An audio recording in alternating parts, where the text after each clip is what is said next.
Hi there. Working some more on 7.1. Example E. We have a nice constant on the left side, but over here on the right side, we need to combine some like terms before we start solving. So I can combine the 8 and the 2. And now I can start combining the constants. So I'm going to put them over on the left. And now I have a 21 is less than or equal to a negative 3x. Now I need to divide by that negative 3, so I have x by itself. So that leaves me with a negative 7, x over here, but since I divided by a negative, I have to change the direction of that inequality. And there you have it. Now, as I mentioned before, I like my x on the left side, so totally reversing everything. Flip, flop. I now have x is less than or equal to negative 7. So let's graph that. Negative 7 is where I'm working from. To the left would be negative 8. To the right would be negative 6. So now, graphing this, I have a closed circle at negative 7. And I'm going to shade to the left to represent all the possible solutions for this inequality. And so now let's work on F.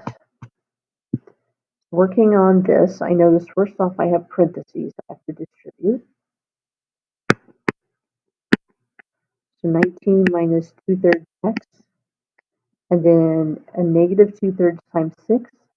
So 2 times 6 is 12, divided by 3. 4 is less than 27. So now I have my parentheses gone. Let's combine like terms. So negative 2/3 x plus 15 is less than 27. Now, getting my constants together, negative 2/3 x is less than 12.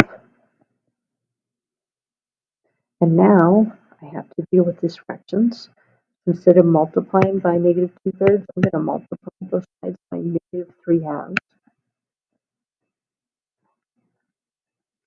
So my negative 3 cancels out, 2 and 2.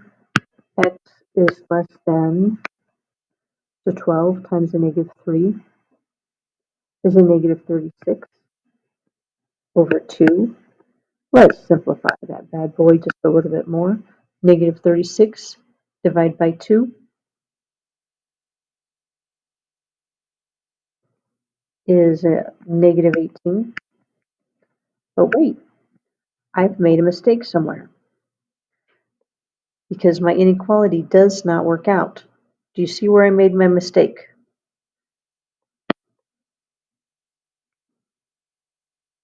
I hope you notice that when I multiplied by a negative, I forgot to do something.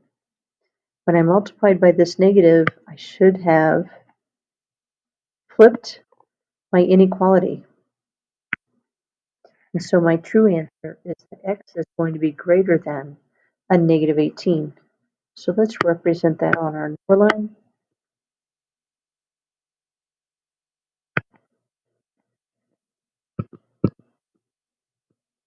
And so an open circle shaded to the right to represent all those possible solutions for x is greater than negative 18. All right, stay tuned for the last video on this section.